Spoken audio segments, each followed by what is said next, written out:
9195 kilohertsiä.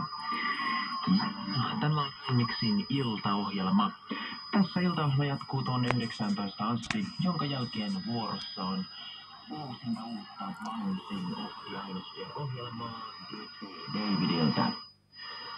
Jos sulla on jotain toiveita iltaan, niin kyllä tähän iltaohjelmaankin toivemusa on tervetullutta ja yhtä lailla huomenna päiväohjelmaan 12.13.